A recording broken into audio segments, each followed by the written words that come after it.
मुसलसल सवाल उठ रहा था कि पाकिस्तान ने $1 अरब के यूरो बॉन्ड्स की इस महीने अदायगी कर दी। इस माली साल में 17.4 अरब डॉलर्स का बैरूनी कर्जे का टारगेट था, मगर 9 माह में सिर्फ 9.8 अरब डॉलर्स कर्ज मिला, जो हदफ से बहुत कम था। इसके अलावा भी हुकूमत ने बैरूनी कर्जों की अदायगी की, तो फिर कैसे ज़र मुबादला के ज़खायर 8 अरब डॉलर से ऊपर रहे? और फिर इस हवाले से कयास आराइया हो रही थी कि क्या स्टेट बैंक इंटर बैंक से डॉलर्स खरीद रहा है। और आशिबाद राना की खबर के मुताबिक स्टेट बैंक ने इस माली साल में मार्केट से तकरीबन 5.5 अरब डॉलर्स खरीदे हैं, जिससे कर्जों की भारी अदायगी के बावजूद ज़र मुबादला के ज़खायर 8 अरब डॉलर्स की सतह से ऊपर हैं, वरना ये ज़खायर 3 अरब डॉलर्स की सतह से भी नीचे गिर जाते और इससे मईशत को खतरात पैदा हो जाते। खबर के मुताबिक स्टेट बैंक की तरफ से डॉलर्स की खरीदारी की वजह से ही मार्केट में डॉलर का रेट 278 रुपये पर रुका हुआ है, वरना डॉलर 250 रुपये से नीचे चला जाता और रुपये की कदर बेहतर हो जाती।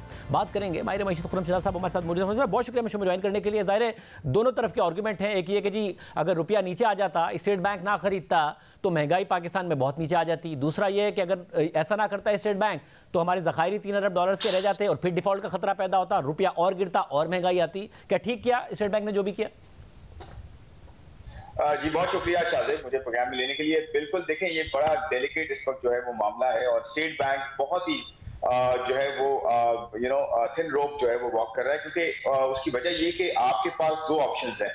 या तो यहाँ पे स्टेट बैंक जो है जितना फ्लो आ रहा है, आप देखें रेमिटेंसेस से भी मैसिव फ्लो आया है इस खासकर मार्च के महीने में, और एक्सपोर्ट का फ्लो भी आ रहा है। जब रुपी बहुत ज्यादा डिप्रिशिएट नहीं होता तो डेफिनेटली एक्सपोर्टर भी जो है वो जल्दी कन्वर्ट करता है, अगर एटलीस्ट अप्रिशिएट हो रहा हो। और तीसरी चीज जो है ना, वो आप देखें एग्रीकल्चर प्रोड्यूस हमारे बहुत अच्छे हुए पिछले साल के हिसाब से। उसमें कॉटन की हमें इंपोर्ट नहीं करनी पड़ रही, उसके अंदर वीट हमें बहुत ज्यादा इंपोर्ट नहीं करनी पड़ रही, फिर शुगर इंपोर्ट नहीं करनी पड़ रही हमें। फिर उसके साथ साथ आप देखें आपके पास जो है वो टेक्नोलॉजी की मद में जो अच्छी एक्सपोर्ट आना शुरू हुई है।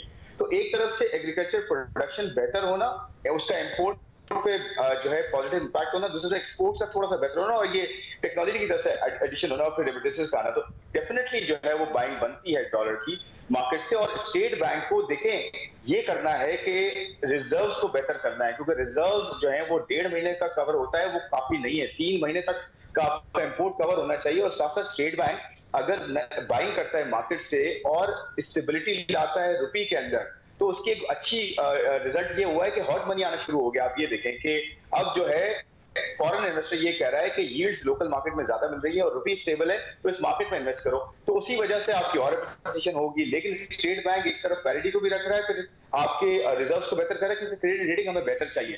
तो मगर ये कितना सस्टेनेबल है ओवरऑल जो ये मामला है, क्योंकि हमारे इन्फ्लोस बड़े कम रहे हैं as compare to the target, तो आपको लगता है कि लॉन्ग टर्म में ये स्टेबिलिटी रह पाएगी?